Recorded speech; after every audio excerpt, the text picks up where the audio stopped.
Sahabat, badai pasti berlalu. Ini memang judul album musik yang terkenal di tahun 80-an awal, tapi frase ini, kalimat ini cukup pas juga menggambarkan situasi pandemik COVID-19 di Indonesia.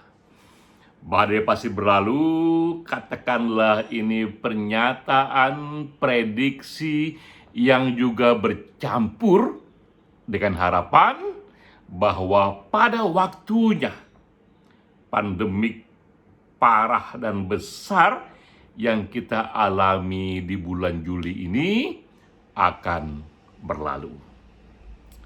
Itulah respon pertama saya setelah membaca koran New York Times. Ini tak tanggung-tanggung koran utama dunia yang memberitakannya, yang menyatakan bahwa the pandemic has a new epicenter Indonesia.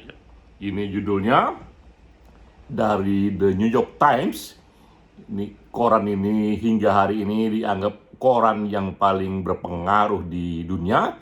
Dengan sendirinya ini menjadi berita besar di dunia bahwa sekarang Indonesia lah tempat pusat terbesar wabah COVID-19 itu.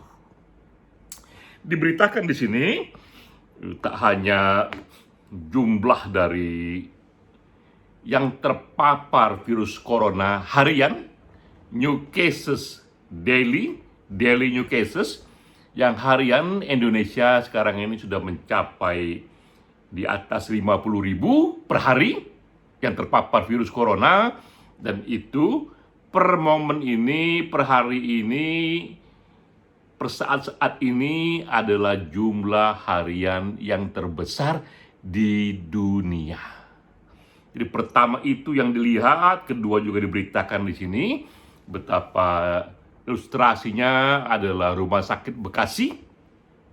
Di sana nampak tidak hanya kamar-kamar yang penuh, bahkan ruang parkir yang aspal itu dibangun tenda-tenda di sana pun juga tak bisa menampung pasien. Tergambar pula di sana, bahkan di atas aspal cukup digelar alas-alas plastik, dan pasien tergeletak di sana tak berdaya memakai infus. Bahkan lebih jauh lagi, di bak-bak mobil terbuka yang diparkir di lahan rumah sakit juga beberapa pasien tergeletak tak berdaya sedang diinfus karena penuhnya kamar-kamar. Jadi itu berita yang cukup dramatik tentang Indonesia yang diberitakan New York Times. Kenapa kita meyakini badai pasti berlalu? Pertama, data-data itu sudah datang pada kita. Ini data sejak pertama kali COVID-19 ini terdokumentasi, yaitu sekitar Januari 2020. Januari 2020, sekarang Juli 2021, 18 bulan sudah. Apa yang terjadi? Kita melihat terjadinya perpindahan epicentrum, perpindahan pusat-pusat wabah terbesar dunia dari satu negara ke negara lain. Awalnya adalah center, jadi bukan epicenter, awalnya adalah center, dan itu adalah Wuhan, Cina. Itu di bulan Januari 2020. Lalu 3 bulan kemudian, sekitar bulan Maret 2020, ia pindah yang terbesar itu di Eropa, terutama di Italia. Itu Maret 2020, lalu Mei 2020 juga pindah ke Amerika Serikat.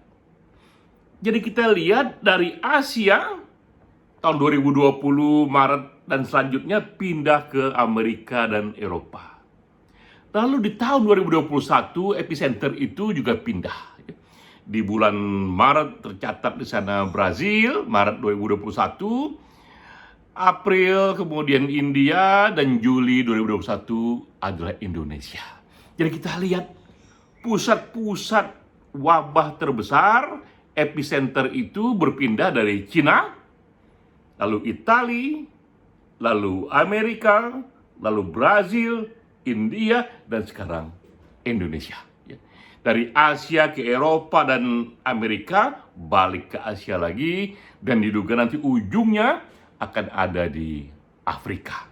Begitulah grafik dari wabah pandemik ini. Kita mulai dulu dengan sedikit detail mengenai epicenter itu. Apa itu epicenter?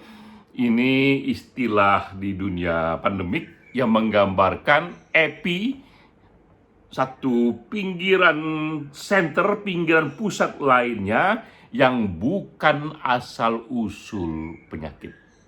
Asal-usul penyakit orang sudah sepakat adalah Wuhan, Cina. Tapi ternyata dia bisa menyebar dan menjadi pusat-pusat di negara lain karena migrasi orang per orang. Epicenter ini diketahui dengan beberapa indikator. Pertama, di sana terjadinya outbreak, terjadinya peningkatan kasus secara luar biasa, mendadak banyak sekali. Pluk, dari grafik terlihat itu tiba-tiba ia puncak sekali. Ada banyak alasan mengapa tiba-tiba banyak sekali di kawasan itu terjadi kasus-kasus terpapar yang baru, yang bahkan ketika diukur melalui skala dunia, per hari-hari itu ia terbesar. Di kawasan itu paling banyak. Itulah salah satu indikator yang mengatakan epicenter terjadi di negara itu karena kasus terpapar per hari ia paling banyak.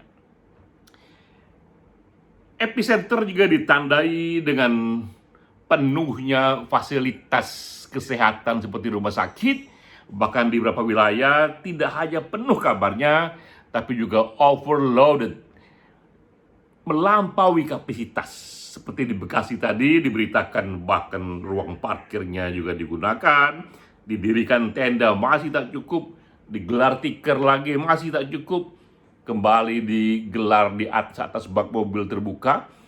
Digambarkan di sana bahwa epicenter ini karena terjadi secara mendadak juga seringkali diikuti tidak siapnya infrastruktur kesehatan, terutama rumah sakit.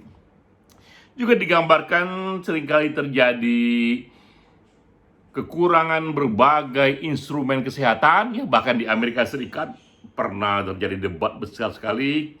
Para gubernur-gubernur di sana termasuk di New York mengatakan kami butuh ventilator, kirim kepada kami secepatnya ventilator, karena itu yang dibutuhkan dan itu yang kurang. Di India tabung oksigen yang kurang, dan di Indonesia pun juga kita dengar berita tabung oksigen kurang. Di rumah sakit itu banyak hal yang ada, tapi tabung oksigen kekurangan. Dan terakhir juga untuk indikator epicenter, acap kali diwarnai dengan kepanikan yang temporer dari para anggota masyarakat.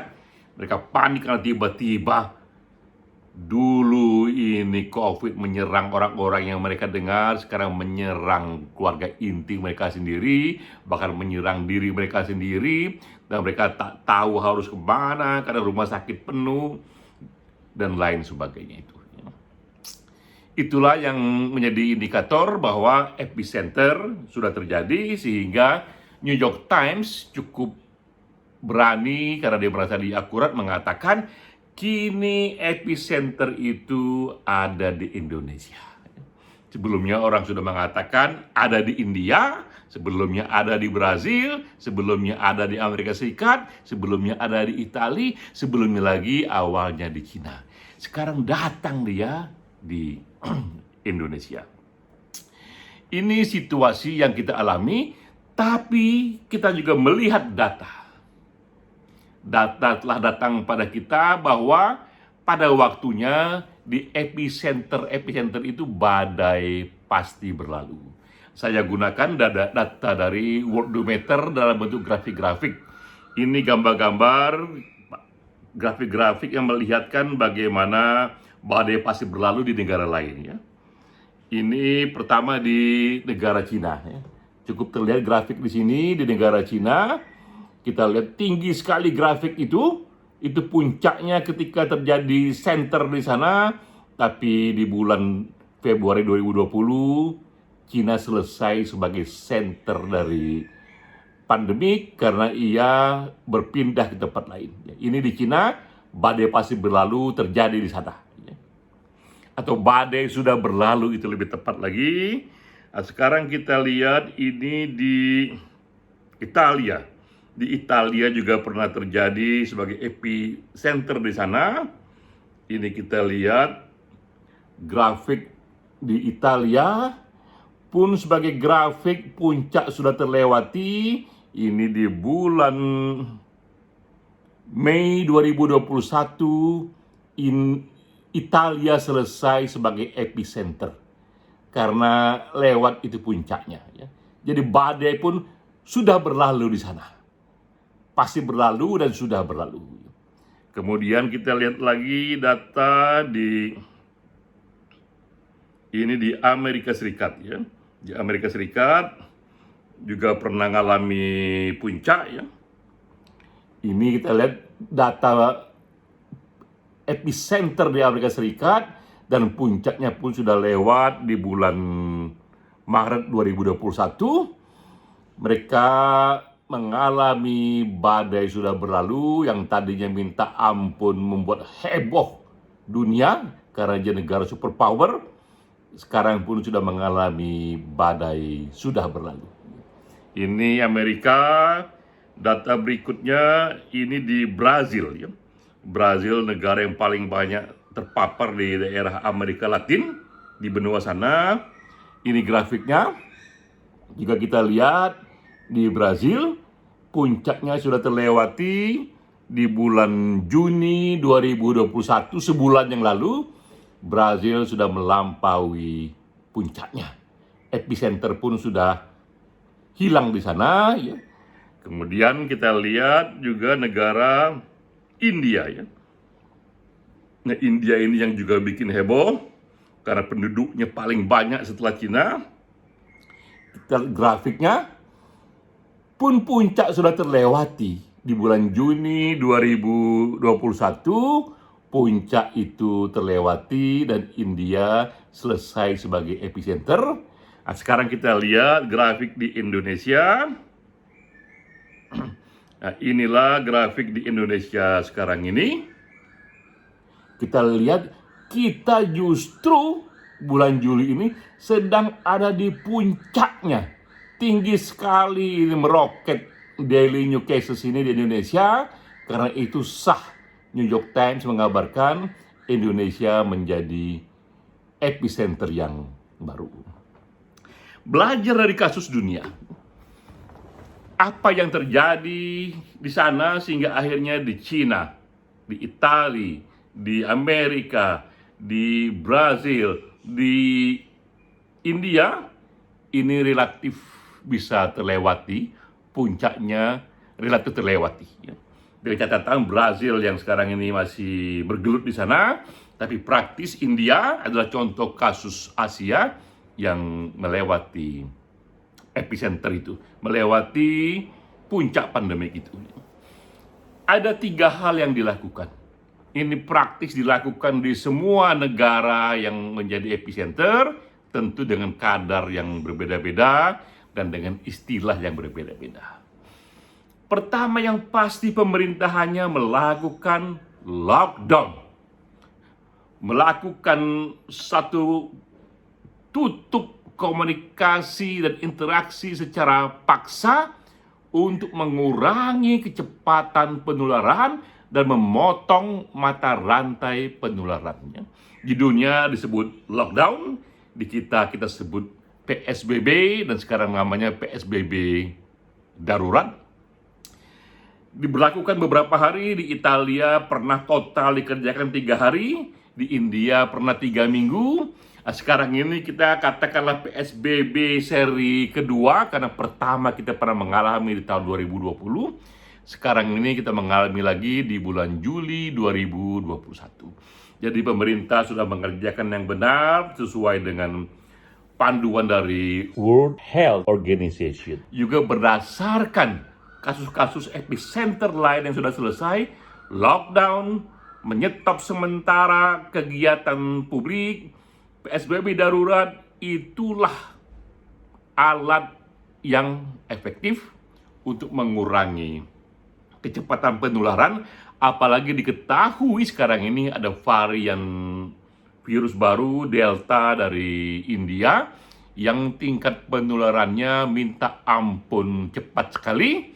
Satu orang terkena bisa menular kepada 7-8 orang, padahal aslinya waktu di Wuhan satu orang terkena hanya menular kepada 1 dan 3 orang berikutnya. Jadi virus pun mengalami evolusi, bahkan World Health Organization juga mengatakan sangat mungkin di Indonesia akan juga muncul varian lain yang mungkin saja akan lebih ganas dibandingkan Delta. Jadi pertama terapinya lockdown sudah dikerjakan. Terapi kedua yang orang sebut adalah 3T. Ini 3 in 1 karena ia satu kesatuan. T pertama adalah testing. T kedua adalah tracing. T ketiga adalah treatment. Testing dikerjakan seluas mungkin karena hanya itulah cara saintifik untuk kita tahu siapa yang terkena, di mana saja, sehingga lokus dari pusat wabah itu lebih detail kita ketahui. Tak hanya di mana geografisnya, tinggal di mana, tapi siapa orangnya itu karena ada tes yang dikerjakan. Yaitu tes untuk tahu siapa yang positif dan siapa yang problem, yang sehat, yang tak terpapar. Tes antigen kita sudah cukup efektif karena hanya dalam waktu sekian menit sudah kita tahu siapa yang positif itu. Tes sebagai instrumen pertama, berikutnya adalah tracing. Setelah diketahui ia positif, maka berikutnya di tracing pada seminggu terakhir ini siapa saja orang-orang yang ia kontak, kira-kira ia dapatkan ini di mana, dan kapan waktunya, siapa saja ada di sana, dan yang terkait dengan orang ini pun diawasi, dites juga supaya bisa dilokalisir siapa lagi yang terkena sebenarnya. Jadi hanya dengan bekal 1 orang bisa diketahui 8 orang berikutnya, 10 orang berikutnya, sesuai dengan daya kapasitas tracing yang kita lakukan itu. Ketiga, setelah itu mereka yang terkena, terpapar, dilakukan treatment. Nah, inilah satu perkembangan yang bagus di Indonesia. Kita tahu sekarang ini treatment rumah sakit itu penuh dan juga situasi psikologisnya juga mungkin tak nyaman bagi siapapun di sana, suasana kepanikan di sana, kurangnya mungkin tenaga kesehatan juga. Maka dikembangkanlah treatment yang populer dengan sebutan isoman. Isolasi mandiri di rumah masing-masing, tapi Menteri Kesehatan memberikan akses obat-obatan yang gratis kepada mereka. Bahkan juga banyak pihak swasta yang menyediakan fasilitas kunjungan dokter. Jadi treatment yang kita kerjakan ini juga sudah terjadi. Ketiga yang dikerjakan, apalagi di era sekarang ketika vaksin ditemukan, tak lain adalah vaksinisasi hingga 70% dari populasi.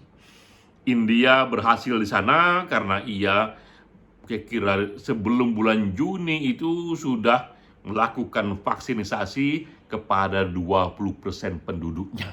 Kita bayangkan, India itu penduduknya 1,2 miliar.